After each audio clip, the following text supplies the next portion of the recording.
Hi, Mickey. Hey, Bob. How you doing? I'm doing pretty good. I have a sinus headache like everybody else in the world. I'm sorry to hear that. You know, I don't have one. Really? No, so I guess not quite everyone else has one. Yeah, so you're in a good... In fact, I didn't even know they were common. You're the only person, I know who's in a good mood then. Well, that comes from clean living, Mickey.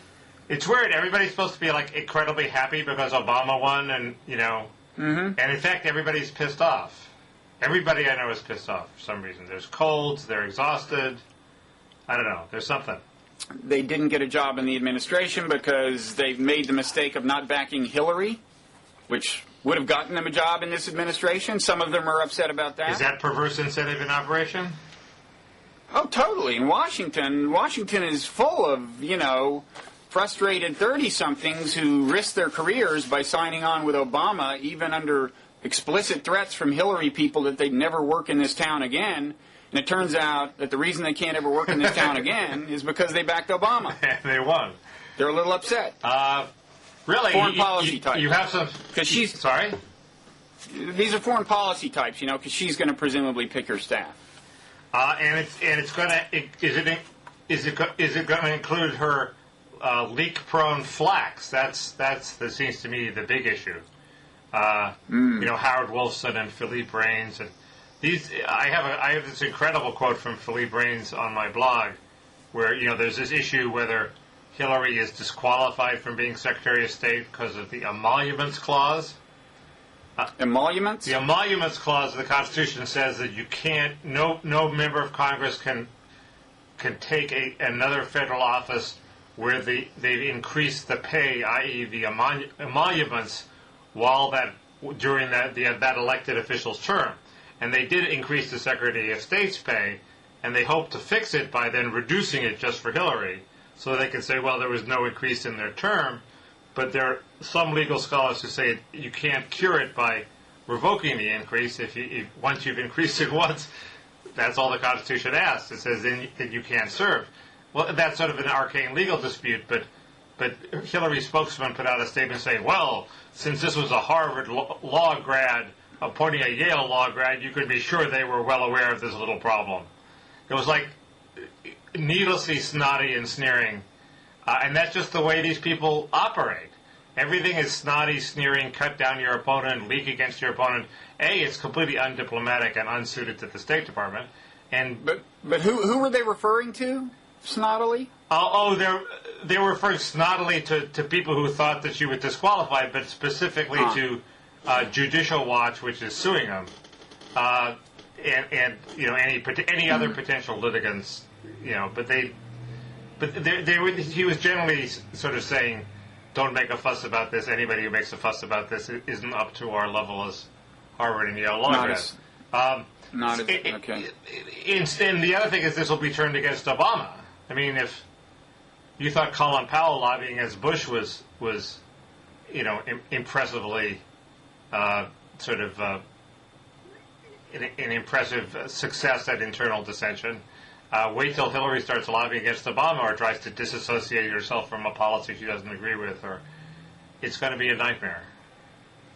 You think so? I mean, we hadn't planned to talk about this, but it's an interesting question. And the appointment of Jim Jones as National Security Advisor is being taken as a sign that Obama plans to run a tight ship and have all the directives flow out of the White House and have the State Department follow dutifully. That's the way a lot of people are interpreting it. Yeah, well, I could even believe that Hillary would want to go along with the tight ship, but Howard Wolfson and Philippe Reines won't. That's the problem.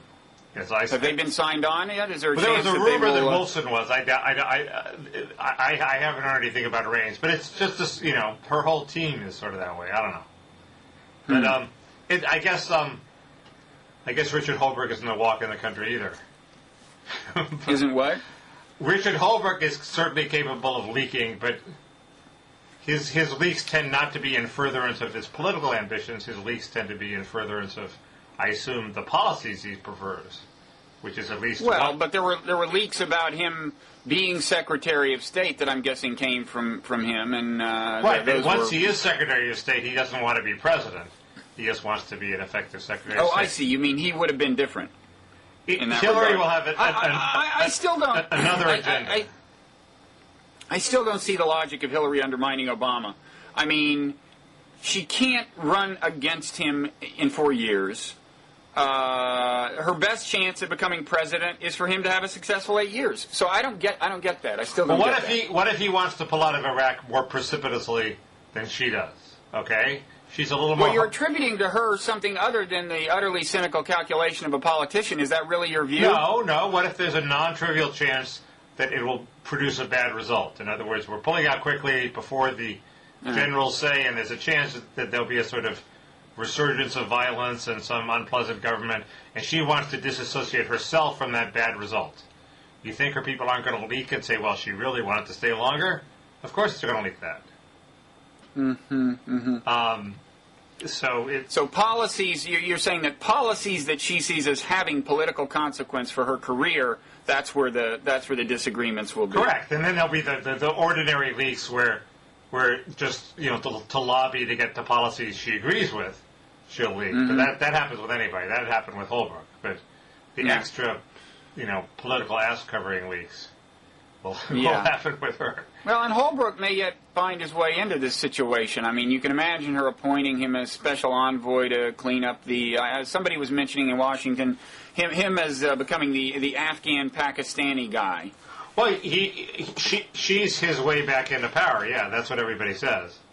So I mean, he's not going to get. And then he could aim to succeed her as Secretary of State. But where's she going to go? She got nowhere to go now, unless they appoint Bill to her Senate seat, and then Bill says, "Okay, I'm giving my seat back to Hillary." No, but for one reason or another, Secretaries of State almost never last like 8 years, and usually don't last 4. Well, right. That's why it's. That's the one downside for her, I guess. But it seems to me if he fires her, then she immediately starts agitating against him. So, but what else is she going to do? But I'm with Marty Peretz in the and Chris Hitchens in the anti-Hillary camp on this. Hitchens is anti-Hillary? Oh yeah. That's funny because she's taken as being as close to him ideologically as you were going to get from Obama. Right. Closest thing to a neocon, that you were going to get. Right, but that's overcome in his case by his antipathy toward the Clintons. I think that's the basic point. Struggle within his soul. It is bizarre, as Lawrence O'Donnell, our West Coast Politico, pointed out, and I've always taken the position that he's never wrong, but I think he's right about this. The Clinton scandals are being used against Eric Holder, but they're not being used against Clinton. So Clinton pardons Mark Rich, and Hillary's brothers are lobbying for pardons, and she's enmeshed in the whole business. And that doesn't come up with her confirmation, but it does come up with poor Eric Holder. You're saying she was as enmeshed as Holder is in a technical sense? Not in the Mark Rich scandal specifically, but in the pardon scandal, sure, her brothers were hanging around the White House taking money for, they're her brothers, they're not Eric Holder's brothers. No, and it's a Clinton scandal. It's her, it's her and her husband's operation. I don't know. Okay, well, I thought it was a good point. I encourage you to fan the flames of that and see how far you get. Or, you don't think the emoluments clause will do her in? I'm going to have to look emoluments up in the dictionary. I think I thought it referred to an unsightly blemish or something. I don't know. I didn't realize it was about money. The worst the emoluments clause does is somebody files a suit after she's in office. But then it could create all sorts of havoc because, are then is everything she signed then void if she was constitutionally prohibited from taking the office? I mean, it's. I feel confident they'll find their way around the emolument problem. Yeah. Okay. And you heard it first here. But later I want to talk about. Not the personnel, which is what everybody's talking about, but the actual legislation that might move through. Because you're a substantive guy. That's absolutely right. And we are going to do that. Now, were we going to talk about Mumbai first before getting to domestic policy? Let's do that. So what's your line on this Mumbai thing? I didn't even realize. You learn something. It's an ill wind that blows no man good. And from this I learned that Bombay is now called Mumbai. That's the first thing. And then I later learned that this renaming was itself a manifestation of the Hindu nationalism that, is kind of involved in the whole, undercurrents of this whole thing, right? I mean, in that sense, at least obliquely connected to the tension between Hindus and Muslims, that this was a more vivid and powerful manifestation. I had not realized that, but I guess named after Mumbai is like a Hindu god or something, and it was renamed when there was I think a regional government, a Hindu nationalist government in power or something. Sorry. I mean, the horror scenario that this evokes is that, and Slate tried in a sort of headline that was right ahead of its time, said, why do we know nothing about where these groups come from if we had a multi-billion-dollar war on terror?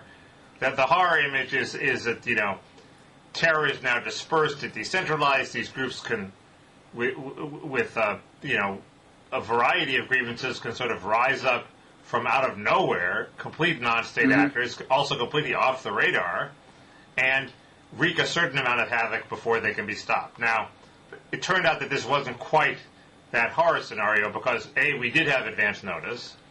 Apparently the United States did tell India in October, and as a friend of mine reported who stayed at that hotel, they tightened security dramatically in November, and then they relaxed it, and bingo, the terrorist attacked.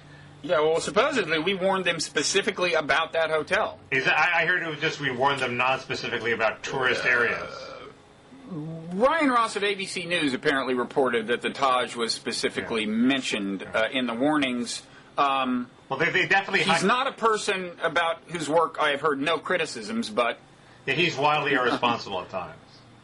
Okay, well, that's another way to put it. But I mean, he tried to knock out Howard Dean because he'd once said something nice about a guy who had once, his wife had alleged he was a child molester or something. It was like completely tenuous and irresponsible.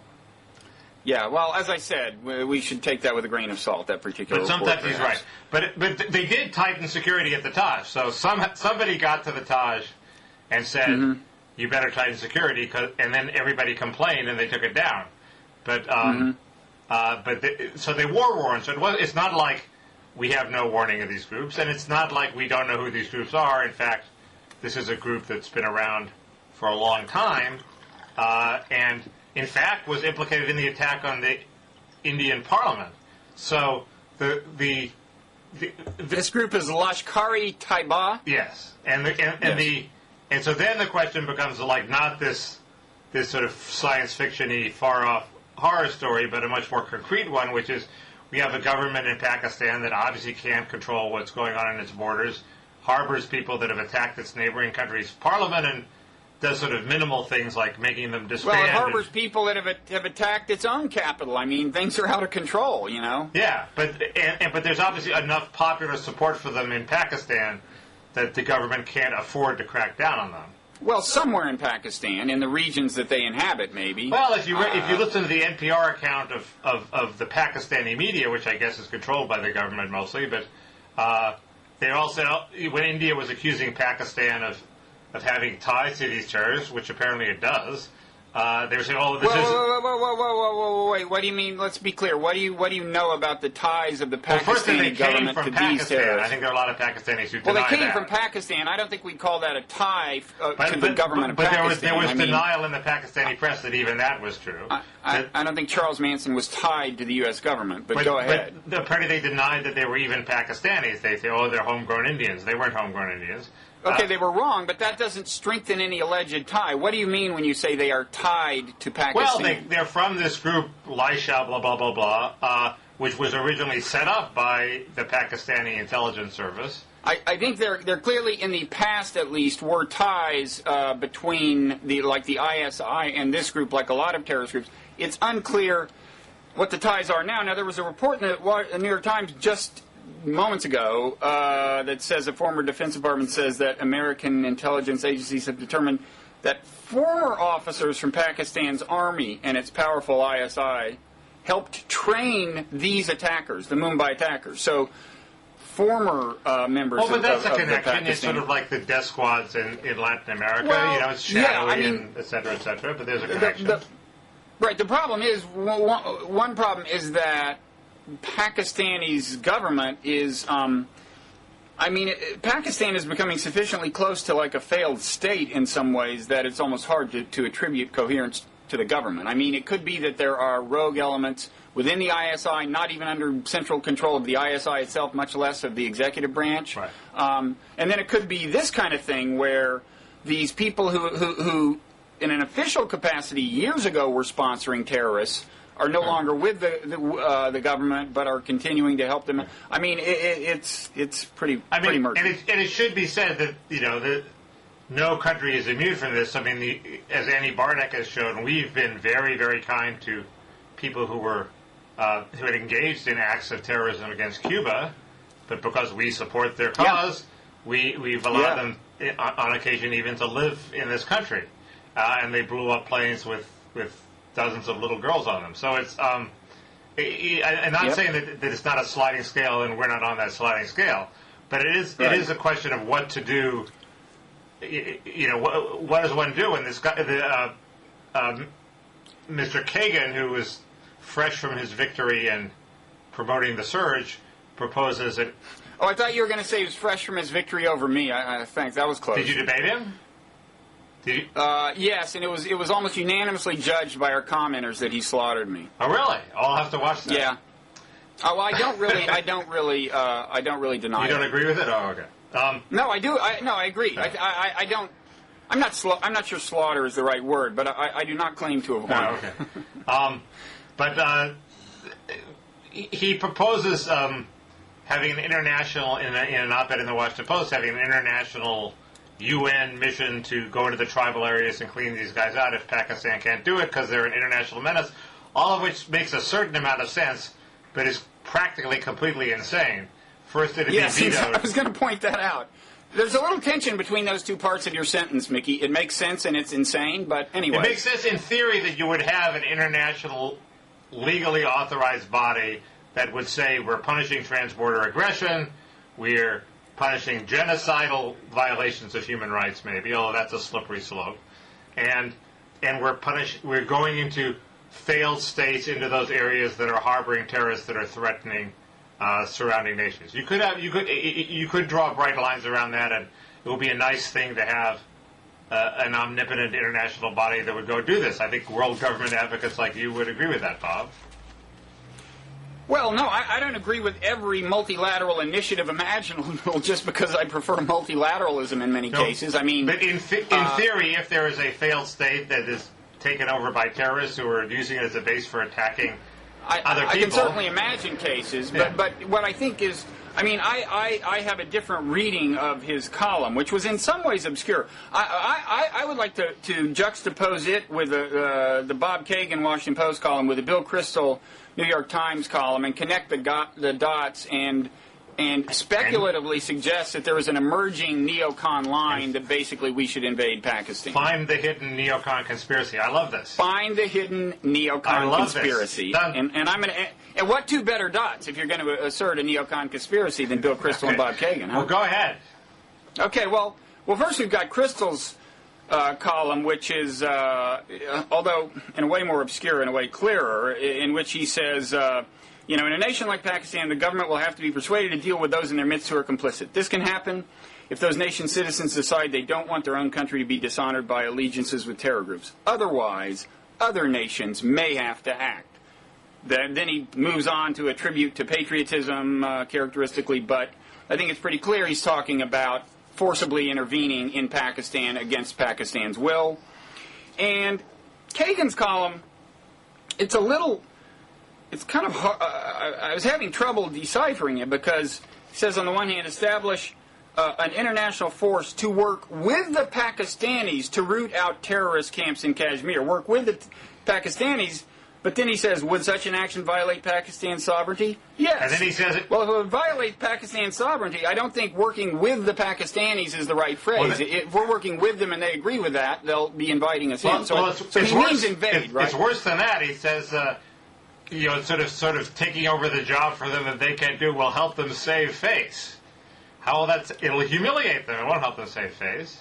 An excellent point, Mickey. I'm glad I brought you into this conversation. That hadn't occurred to me. Anyway, go ahead.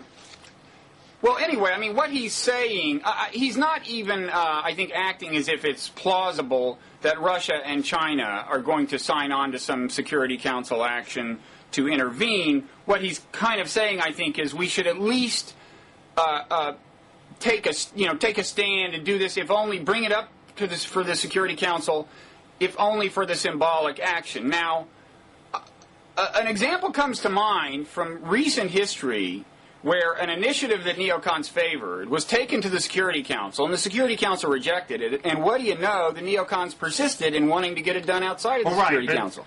It was called the invasion of Iraq.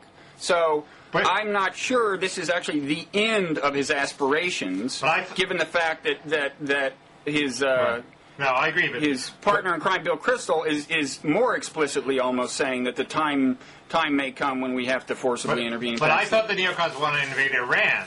So it seems to me there's an interventionist gridlock here. They can't invade both Iran and Afghanistan. In fact, we can't, and Pakistan. We can't do either of them. But assuming we could do one, we certainly couldn't do two. So if the secret neocon conspiracy is to trump up an invasion of Iran, why are they now trumping up an invasion of Pakistan? Is that because they realize that with Obama in office, they're not going to get an invasion of Iran, so they'll go for, what's behind door number 2, which is an invasion of Pakistan? I suspect that they judge, and rightly, I mean, there's a difference between military intervention in Iran that would erode its nuclear program and invasion, right? There's bombing, there's Israel doing the bombing, and us permitting. And I think they would judge, and correctly, that an invasion of Pakistan, as ill-advised as I think it would be, is less crazy than an actual invasion of Iran, which is just crazy, I think. And it would just be an invasion of the tribal areas?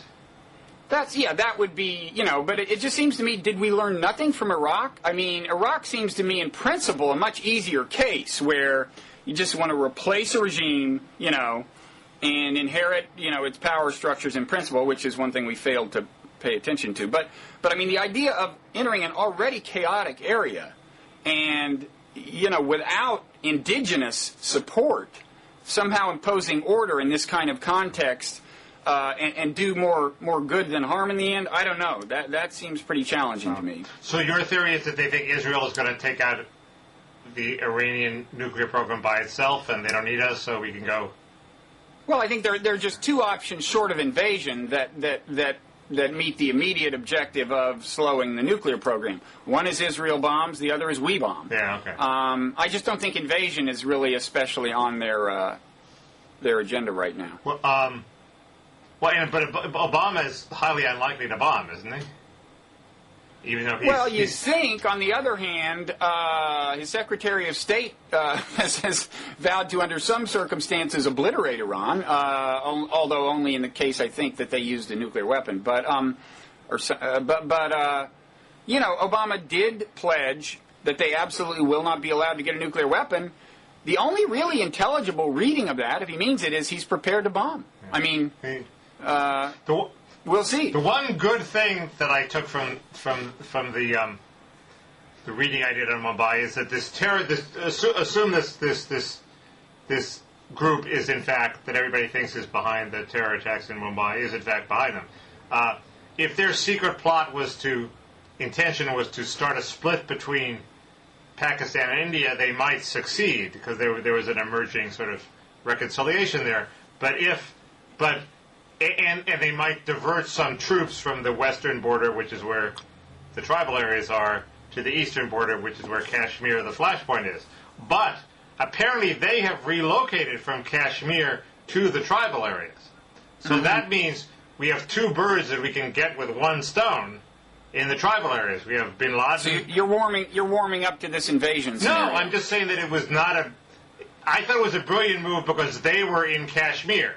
So to go after them, they would have to pull the troops from the western border to the eastern border. But in fact, to go after them, they don't do that because they're the same place that Bin Laden is. They are in the tribal areas too. So if Pakistan were to partner with us and without doing what Kagan says, actually want to go after these guys, they wouldn't. They're all in one place. So it sort of doubles the reason for them going into the tribal areas, as opposed to diverting them to Kashmir. That's all. Yeah. And you know, if the Pakistanis are unable to go to the Kashmir, the tribal areas, I don't quite see how we are going to do it. But no, it's not like I have a ready solution. It's just that I think one thing you learn every day, including from the Iraq War, is that when you ask, is the current condition acceptable, the proper reply is always compared to what? I mean, you know, it could be that whatever you try to do about these tribal areas will make things worse, and these kinds of things I think would.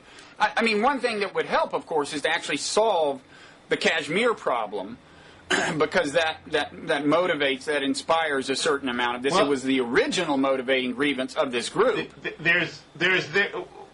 But it's all been harnessed in in the service of a Islamic fundamental, global Islamic fundamentalist ideology. There was an interesting article by Mark Stein that I thought you were going to talk about. That happy to. That the post on NRO. It's a post on the corner in National Review where he says he basically says, it's all these local grievances are all sideshows and cover stories for a global Islamic jihad against the West.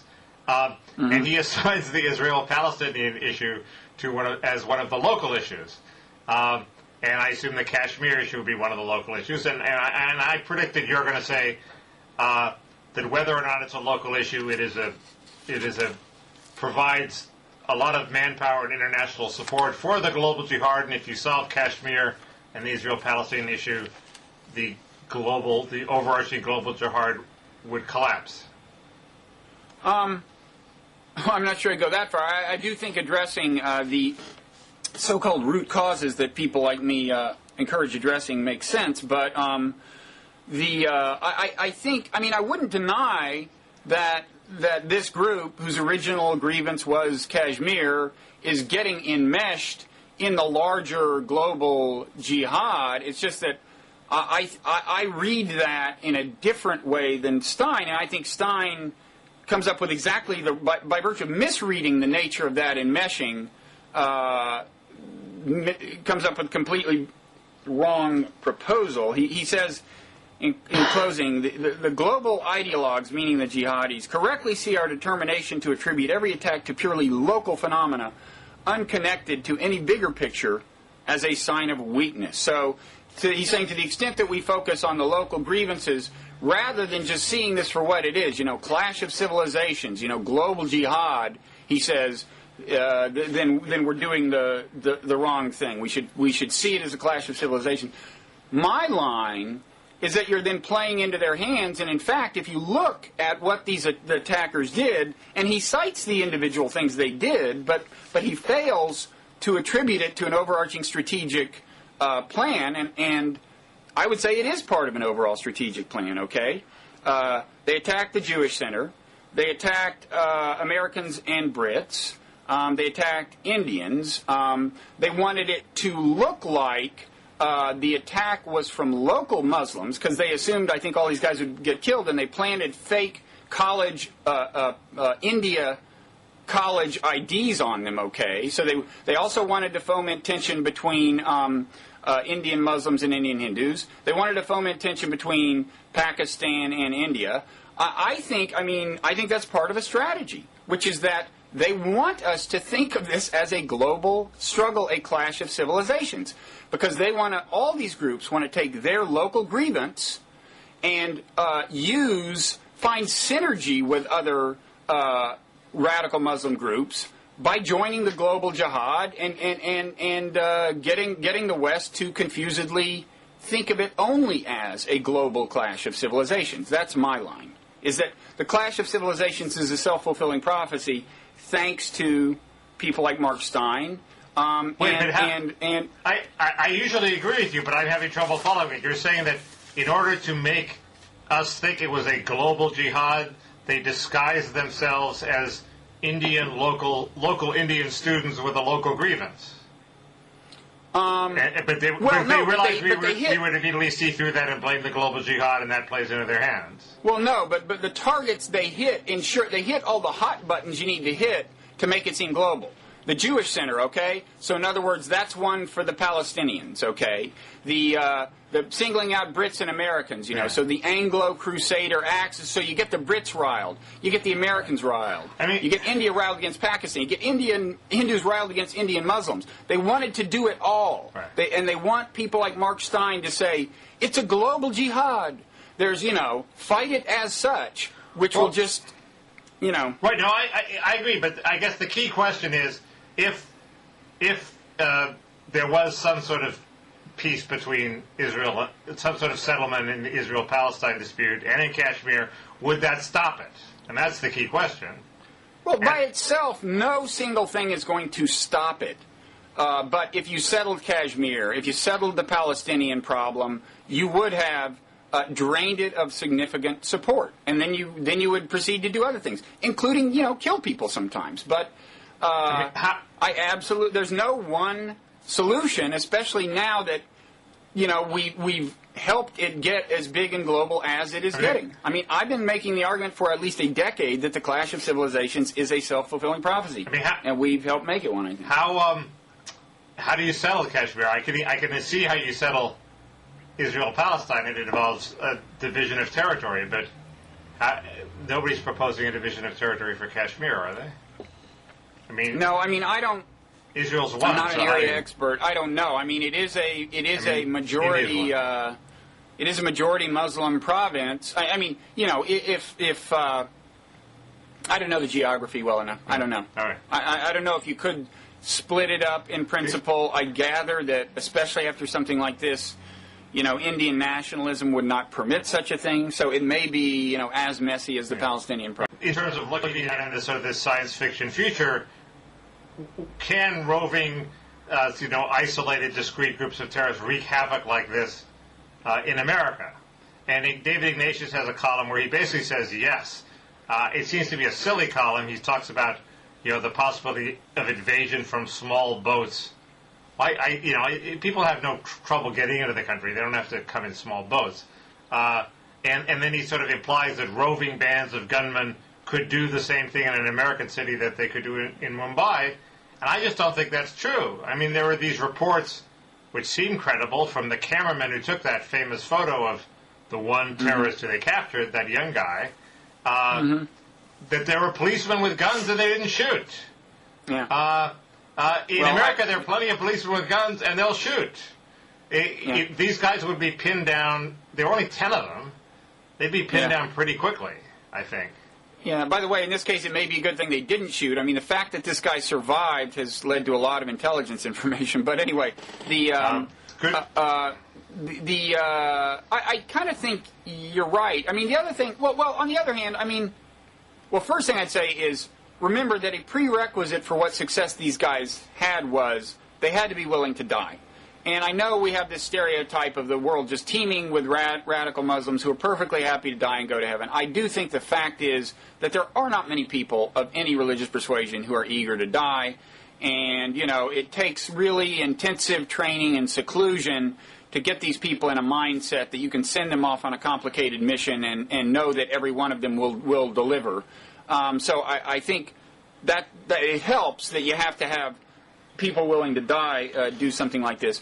On the other hand, I've long thought it was, those snipers, the John Muhammad case showed that you could wreak. I mean, imagine 10 guys using that methodology. Remember the 2 guys riding around assassinating people? Imagine 5 American cities, and those guys didn't have to want to die. In fact, those 2 guys had to screw up epically to even get caught. Everybody agrees that is the terrorists are missing out on this, low rent, leave a bomb in a shopping mall once a week strategy that would bring America to its knees. That they're sort of not doing because they like spectacular things like knocking down the tallest buildings in the world. Right. They're too theatrical. If they were a little less theatrical and more practical, more like John Muhammad, they could do an incredible amount of damage. But Muhammad was different. As you say, he wasn't willing to die. He did it stealthily. He wasn't walking down the street with a gun shooting people. And Ignatius is telling me specifically that 10 people walking down the street with machine guns shooting people could do the same amount of damage in New York and Washington, D.C. that they did in Mumbai. I just don't see it. The response would be much quicker. Well, actually, there'd be some I don't cop. know. There'd be some cop on the beat who would be a hero, who would take a shot at these people, and soon they would be pinned down in a firefight. But Mickey, the death toll here, the funny thing is the death toll's not that high on a per terrorist basis. It's what, like 17 Indians per terrorist? Yeah, I think if you've got 10 people who want to die, who are willing to die, they can kill 170 Americans. And in fact, one question is, you might say, why are we making such a big deal out of this? 170 is not that high by terrorist standards. And I think one part of the answer is, if you're a terrorist, it isn't just, don't just kill as many people as possible. Drag it out over as many days. Drag the drama out. I think that's one reason we're paying so much attention to this. It was a multi-day story. And I'm saying it would not be. You're sort of right on the casualty count, but you're wrong on the days. This would not have lasted 3 days in the United States. Unless they took that may be the good point, is that part of the PR strategy would not have succeeded. Even if they could have... I do think 10 people willing to die could kill 170 Americans. I think it would be harder to turn it into such a sustained drama. I agree. Yeah. If they attacked a crowded place, they could do a lot more damage than that. But Right. But I think it would be over quickly, one way or the other. It's just there's a tendency to the one advantage of us being an armed nation and not having effective gun control is the independent advantage that we have a pack of people out there who are capable of being first responders in a situation like this. Now it's sufficiently remote that maybe there are costs that outweigh it, but that is an advantage, and the liberal press doesn't want to deal with that. I hesitate. With the virtue of everybody having a Glock? Yeah. You know who should have one is this wide receiver Plaxico. He should have a gun, because then if a terrorist came in, he could shoot him in the thigh. Well, it seems to me he's a potent weapon on our side. I mean, now, Mickey, not all of our viewers are sports fans, so we should just explain maybe that this star wide receiver had a pulled hamstring, which is a problem in your thigh. Now, there are various forms of therapy for this. The one he chose was to go into a nightclub and shoot himself in the thigh where the pulled hamstring was. It's sort of homeopathic medicine. Taken to a logical extreme. Yeah. Anyway, whatever. If we just Xerox of his picture and distribute it in the tribal areas of Pakistan, I think it would cause terror that would do a lot for our cause. Yeah, the Plaxico solution. It's a good name for that kind of campaign, I think. We'll plaxicate their asses, man. That's all I had to say about Mumbai. But I thought you were going to say that this shows that terror is decentralized and the only thing we can do is to lower the level of anger in the world, and if it's not Muslims, it'll be somebody else. And it is true that when people say, including people on the right say, is it Al-Qaeda, is it not Al-Qaeda, don't you understand, that's no longer the question, it's diffuse, it's blah, blah, blah. I would like to point them to the Slate piece, my Slate War on Terror series. I always thought, at one point it's going to stop being Islamic fundamentalists and it's going to be Earth Firsters or, Well, this is what I said. The problem we need to be thinking about is just how amenable the modern technological environment is to the formation of terrorist groups and their successful application of terror. It's a generic problem whose current incarnation is radical Islam. But so far it's just been Islamic fundamentalists. You have to agree with that. Right, but thinking of it that way leads to a different set of solutions than the one the right has advanced. Fair enough. But it's... So the right has a point when it says right now it's not a general problem of the means of terror being dispersed. It's all the terrorists that are threatening us at the moment are Islamic fundamentalists. Practically. By and large, that is true. But even so, it's gotten more diffuse than Al-Qaeda. I mean, in that Slate series, which I'll link to, I started out saying Al-Qaeda is not the problem, okay? It's more diffuse than Al-Qaeda per se, and in the longest term, it's more diffuse than radical Islam per se. Right. Anyway, do you have anything more to say on this? Sorry. I've already exceeded my actual understanding of the situation in Mumbai, I got to say. But so I turn the field over to you, and we've spent too much time on this. That's quite all right, because I'm underprepared for the second part, which is talking about what Obama can specifically do in the first maybe 2 years early in his term. It looks like obviously the Democrats won't get the 60 because they lost the seat in Georgia. The Franken race, I think, is a toss-up at this point. He just declared that he's ahead. Nobody quite believes him, but they keep discovering these secret caches of Franken votes, and if the courts get involved and count the absentee ballots, and I don't see sort of why they shouldn't. I mean, if somebody legitimately casts an absentee ballot and it's unlawfully disqualified, they should count that vote.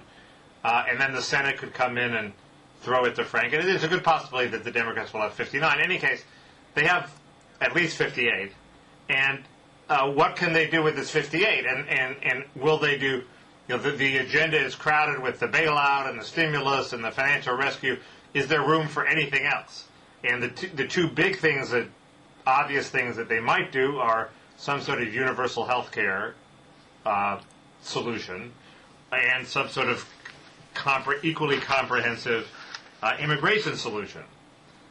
So you're accepting that those are, in a sense, second-tier issues right now? I mean, there's a whole first tier, including stimulus package and other things related to healthcare.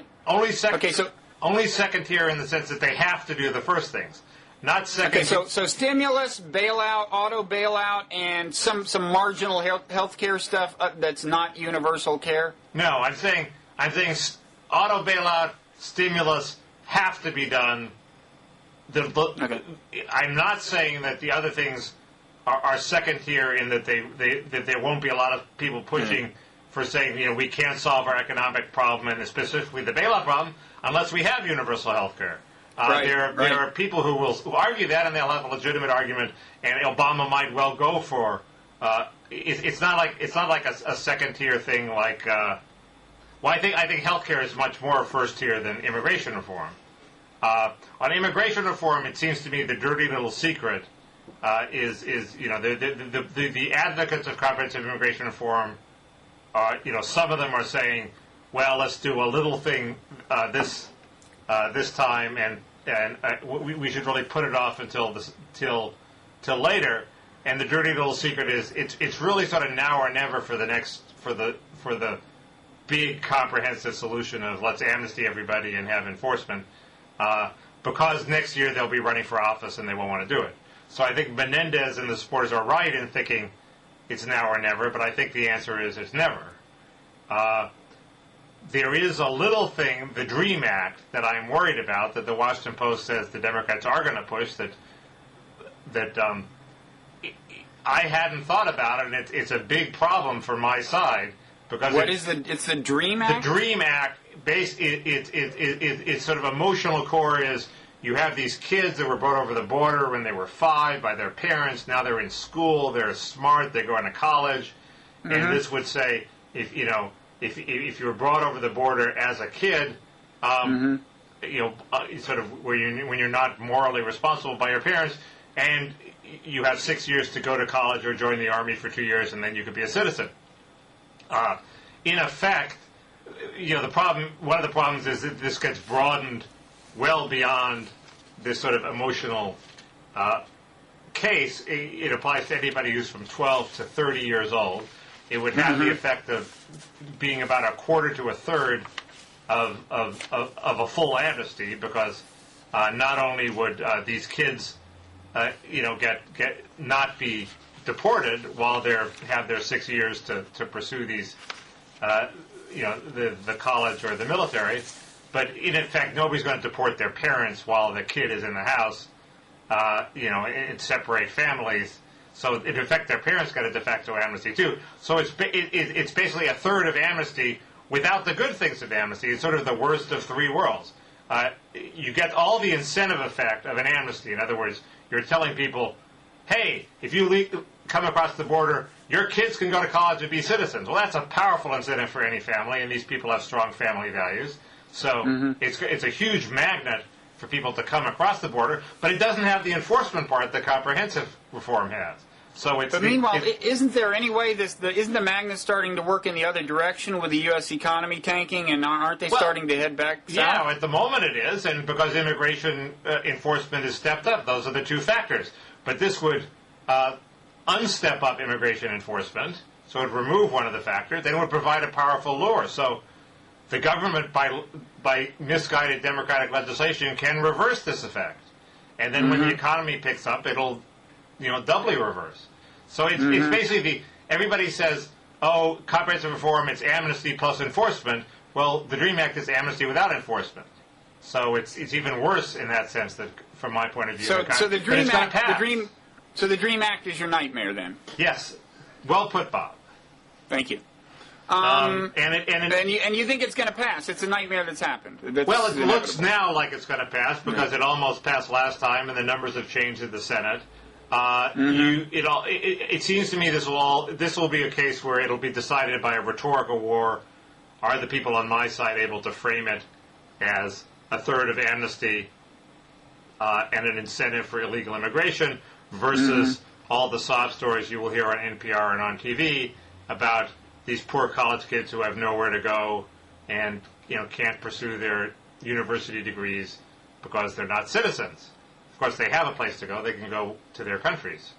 But I'm not saying that that's such a great option, but it's an option that's rarely mentioned. So it's a question of who will win that rhetorical debate, and it's a toss-up, it seems to me, and it's a real problem for my side. I mean, I hadn't realized. Is that your only nightmare? Well, my other nightmare would be, I have two other nightmares, Bob. I'm here to help. I'm your therapist. Well, you're just coaxing out the nightmares. You're not solving them. No, I'm saving that for the end.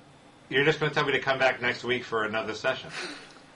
The other nightmare would be the card check bill. One of the other two nightmares is the card check bill. Yeah, but don't you think the auto bailout may lessen the pressure to deliver on card check? We should, in case not everyone watches as a nerd, we should say that card check is what? Basically that you have to vote. Voting to unionize becomes an open ballot so that everyone knows how you voted. Basically, okay, so unions have been losing representation elections. They've had a hard time organizing, especially in the auto industry. They claim that the National Labor Relations Board is stacked against them, that employers take reprisals that are never punished, and their solution is to change the rules so you don't have a secret election.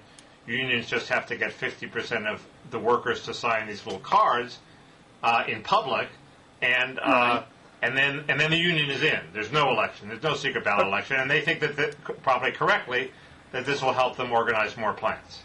Okay, but don't you think since the unions so want the auto bailout, I gather, that if the Obama delivers on that, doesn't that lessen the pressure to deliver card check? You would think. A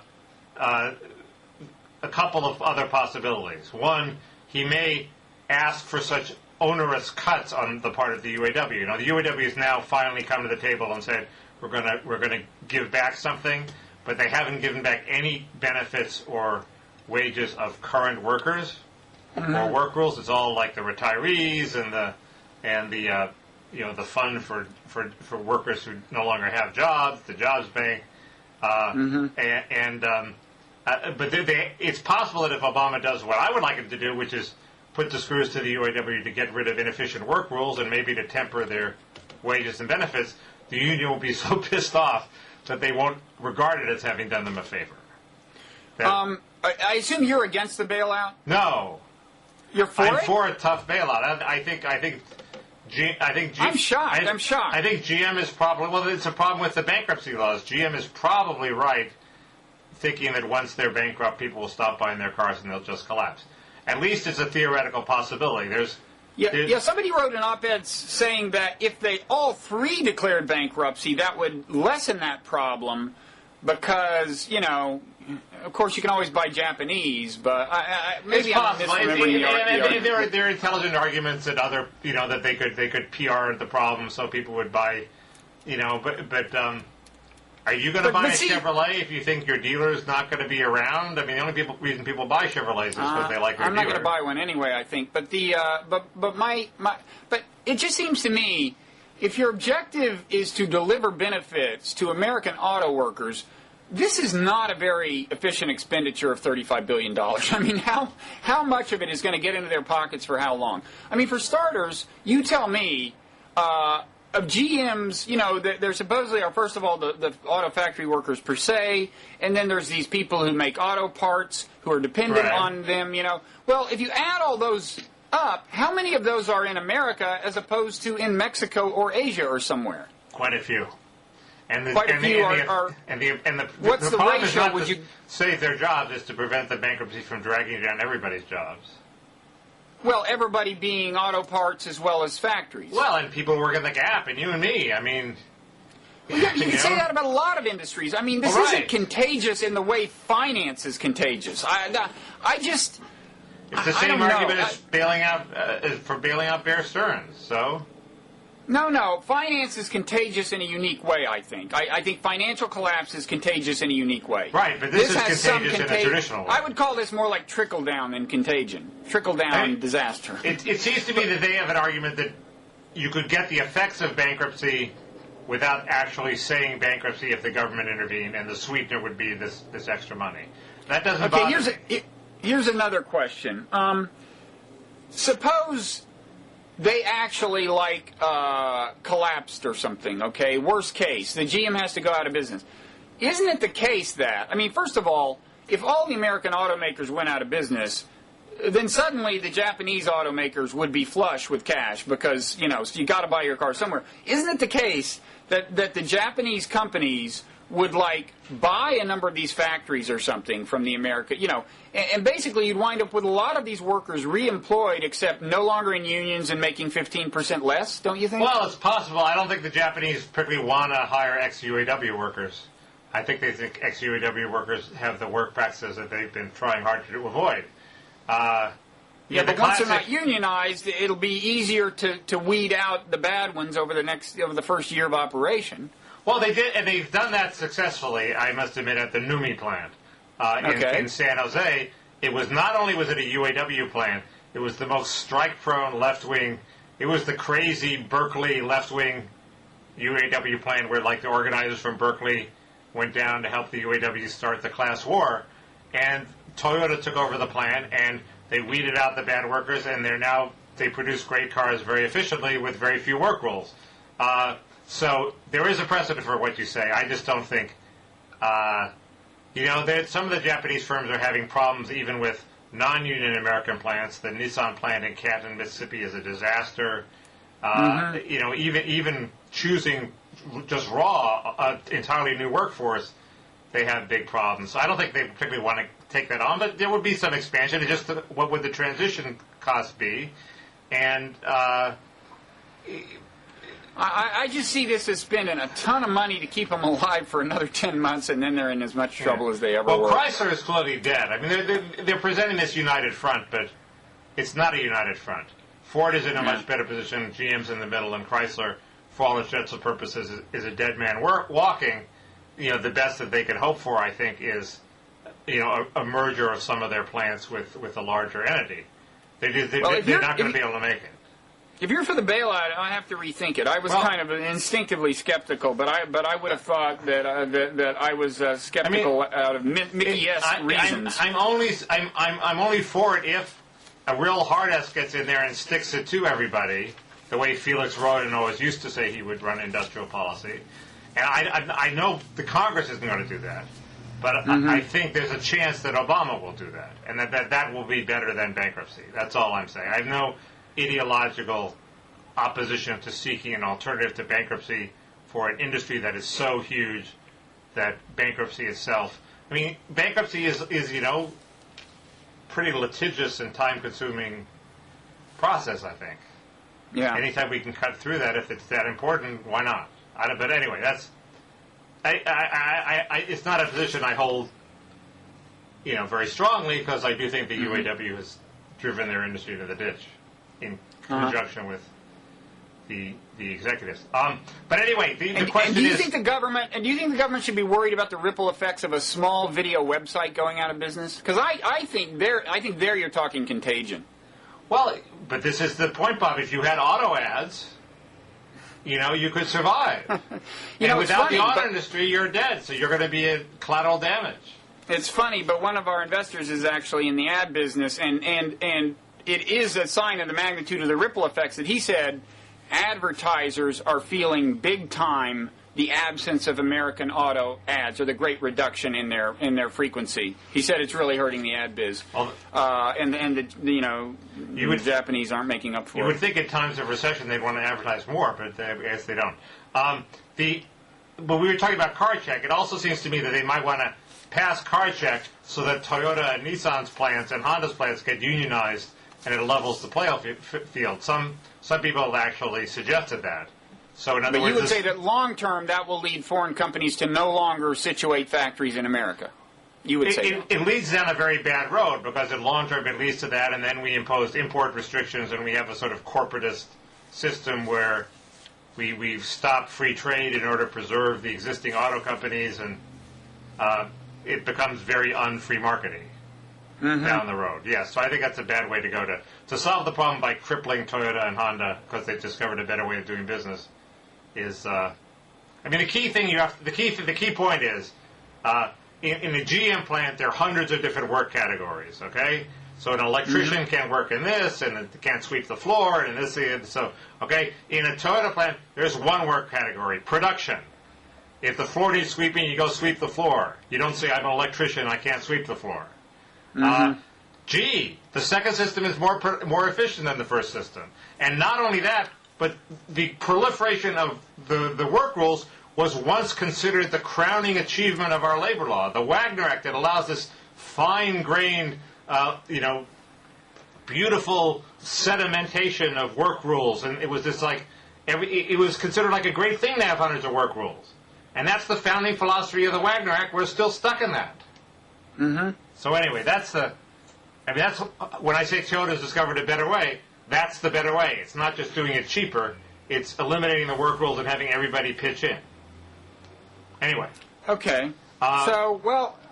This makes me only more surprised that you want to bail out the auto companies and hence the union system within the auto industry. But it is forcing me to rethink. What else concerns you about domestic policy? Anyway, it looks like it sort of looks like card check isn't going to happen, but it's very iffy. It does, really, because of the bailout? No, just because in general it's enough people are queasy about it, and business hates it, obviously, and they hate the mandatory arbitration provisions of it almost as much as they hate the card check part of it. In other words, right now you can be unionized, and then if you don't want to give in to the union, you say, I'm not agreeing, and the union either has to strike or go away. Under this bill, an arbitrator would come in and impose a settlement on you. So businesses would lose a fundamental part of their autonomy, which is the power to set wages. Some arbitrator would do it, which is a big threat to them. Now, but you had another point? I want to say that the service workers union, Andy Stern, is still going gung-ho for this. He has ads on TV, you've seen them, and his theory is people don't care about the anti-democratic aspects of it, the elimination of the secret ballot. All they care is they want to give unions more power to give more wages and benefits to people. I think he's wrong. I think people care about the procedural unfairness of card check as opposed to secret ballot. Do the unions, by any chance, find universal health care actively threatening in the sense that it would be one less reason that you need to get the kind of benefits that unions bring you? They've never had that. This is the great mystery of unionism. It seems to me, in theory... They don't get health care for their members, No, or what? In theory, they should be against all sorts of government provisions of benefits. They should be against wage and hour laws. They should be against portable pensions. They should be against universal health care, because if the government provides them, you don't need unions to provide them. They should be against OSHA. They've never been like that. They've always been altruistic and supported these government reforms that put them out of business. It's inexplicable to me, but I laud it. It's the great thing about the American labor movement. But but I don't maybe understand. partly just, I mean, what's the real alternative for them? I mean, A, given the coalition they're going to inevitably find themselves embedded in politically, they can't really fight that stuff because then they're fighting within their coalition. B, it would look so obviously and cheaply self-serving that people like you would be writing about it night and day, and, That's true, but when I interviewed these people for the last, when I wrote a big labor article for Harper's in like 1984, 83, and I actually went down to Bell Harbor and talked to the union guys, they went there every winter. They seemed completely sincere in this. Yeah. They were just. Well, that's good. God bless them. But that was 20 years ago. So, but I have a quick question. Do you think, I have this view that universal health care is politically for Obama would be a more important achievement than the stimulus package in a way, but they're clearly going to focus on the stimulus package first, I guess. And my logic is that, it's something clear and tangible and successful. I mean, once you've passed it, you've passed it. And it's worked in the sense of giving people that safety net, and it's something lots of people would appreciate. Not only people who make immediate use of it, but people who worry about losing their jobs will be happy to know that it's there because of Barack Obama. Whereas the stimulus package, it's like, yeah, some people can point to a little more in their tax refund or something, but you never know if it succeeded. It's not like, oh yeah, we passed the package and then the economy turns around overnight. It was a success. I don't know. You know what I mean? Also, because if he succeeds, nobody's going to know the calamity that they averted. Exactly. They're just going to think it's a recession, and Obama was president during that recession. So what? They don't realize that he saved us from a total depression. Plus, I suspect that the forces at work in this are almost larger than any national government, can confidently address in a way. I mean, to some extent, I just think we're in the middle of a big crapshoot at this point. You should avoid doing stupid things, but half of me, I don't know enough about healthcare. Half of me thinks there are no incremental things about healthcare that can make a difference. So you either got to do the system or not do the system. Well, I think you got to do the system, is what I'm saying. Yeah. But then, what if they got rid of they said no insurer can disqualify people because of pre-existing conditions? Obviously, the price of insurance would rise because it would be much more expensive for people. A lot of the insurers would try to get around it by figuring out ways to cherry pick the people who don't have pre-existing conditions. But it would be a little more difficult, and people would have a little more security. It seems to me that would be such a relief to so many people that it might actually be an incremental reform that drained some of the impetus for the larger universal health insurance, because it would satisfy the middle class's concern. The middle class. That's an interesting. Middle class. It's an interesting. Well, it's an interesting question because I live in a state where you are not allowed to discriminate against people with pre-existing conditions, and when I've been in the position of having to buy my health insurance on the market, it's annoyed me. Not that I'm not willing to kind of pay my share of the tax, so to speak, for people like that, but because the tax is not distributed evenly. So in other words, even here in my state, there are people who work in corporations that are national, and so they're not in a kind of pool that's that expensive to play in, kind of. And also self-employed people in other states are not having to do this. So my feeling is, if you'll make it truly universal so that the burden of supporting people with pre-existing conditions is evenly distributed, fine. And you're saying that it's within the power of Obama to do that, kind of? Well, can't you just pass a law saying you can't... I guess if it were a national law, I guess my complaint would go out the window, yes. And the insurance would suddenly become wildly expensive for healthy people, but it would more be expensive obtainable for... On the other hand, who these days doesn't have a pre-existing condition beyond a certain age? They're getting so good at diagnosing everything. You once wrote an article. They'll be able to look at your genes when you're born and see what your pre-existing condition is. Yeah. So in the end, genetic testing defeats much of the logic of insurance. I mean, much of the logic of insurance has to do with our ignorance about our future, and to the extent that that gets dispelled by the understanding of the genome, there goes the logic of insurance anyway. So I don't know where I'm heading with this. Anyway, it does. I'm generally predisposed to saying he should go for it on healthcare. Yeah. But the conventional wisdom, there was a Henry Aaron article that said this, is that Democrats can't agree on which plan, so it's stupid to go ahead with it. But the whole point of electing a smart guy with Obama is he can say this is the plan, and he had a plan, and it wasn't that far away from Hillary's plan. Mm-hmm. So why not just do it? It seems silly to, as you say, have he bailed out Detroit be your legacy. Right. Anyway, that's the other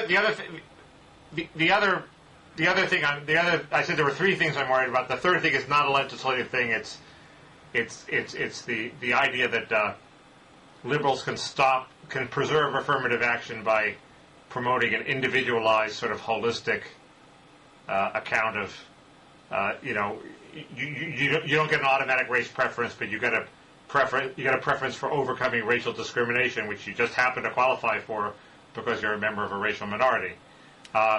It seems to be that sort of a silver bullet aimed at killing off attempts to kill off affirmative action, and I don't quite have a defense to it. I'm not sure anybody does. But wait, it's just a semantic shift that winds up benefiting all the same people in exactly the same way? It's a semantic shift and a sort of fake institutional, maybe not fake institutional shift where, Obama said his daughters shouldn't get affirmative action. Okay, shouldn't get a race preference. So if you're a really rich black kid, you're not, and you had a privileged life and you never got beaten up by people because of your race, you don't get race preferences. But if you overcome any obstacle, there would be a bureaucracy there designed to give you a boost. So it's a movement in the direction of an income criterion or an economic criterion, which is another thing advocates, that people have suggested as a replacement for affirmative action. A totally race blind. Right, but it's system. A sufficiently muddled it's a black box of bureaucracy. Nobody can, it would have the same effect as race preferences, but nobody could really be sure what was going on inside the black box. Mm-hmm. And I'm a big admirer of Ward Connolly, but I'm not sure he has an answer to that. Yeah. So those are the three things that would keep me up at night if other things weren't keeping me up at night. Well, I promise to have some therapeutic, unified solution to your various nightmares. Okay. That was a lie, Mickey. It was just a lie. I was giving you false hope, and it was a cruel hoax, and I feel bad about it. You should maintain the false hope. Your fears are real. I would say, if anything, you should be losing more sleep. Especially this thing about the dream thing. That's a nightmare. I assume you're for the Dream Act. It sounds like the kind of thing I would be totally fine with. Well, but it has no enforcement component. All the better. I thought you were all for securing the borders and then having amnesty for all the people living in the shadows here. That was your solution. That would be the comprehensive solution, yes. And this is the amnesty for people living here without securing the borders. I'm just not convinced that this is the giant electronic magnet that you fear it might be. But I don't know. I haven't looked at it. First thing I've heard of it was this, and I'm not going to rush to judgment. I'm okay. Nothing if not deliberative, Mickey. Okay, I know that's the kind of guy you are. Or deliberate, or whatever. Yes. See, there, I can't even decide which is the right no word. I'm spending like an hour on that. So we've been an hour and 8 minutes. You think that's almost enough? I think that's plenty. Okay, now I should tell people, like the last two times I talked to you, I posted one of these comments monoblog things. Gosh, am I not sure whether I'm up to that. So why don't you look and see if there's a link. It may be that the link only shows up a little after the posting of this, because I may not be able to do it until tomorrow morning. And if I don't do it at all, I apologize and promise to answer the question I left hanging in the last one eventually. Sorry, Mickey, for that little What's the question you left hanging? What's that? What is the question you left hanging? Oh, what is the... I'm suddenly getting weird audio feedback here. Do you hear that? Yes. Yeah, it's bad. I think that's God's way of telling me not to tell you what question I left hanging. Fair enough. Oh, wait, it's getting better. No, it's getting worse. I'll tell you next time. I won't tell you until you come back to Blogging Heads, Mickey. Okay. Oh, how's that for a powerful incentive? Okay. I may be able to resist that one. Okay, that plus sex with Hollywood starlets. Mickey? And $1 million mailed to me. Okay. Can't help you with that one, buddy. Okay, well, I already have all the Hollywood starlets, as you know, that I can. That's the word that I get from the West. Yeah, I live near Hollywood, so it goes without saying. Yeah. Okay. So you're halfway there. Okay. Okay, see you around. See you later. Bye. Bye.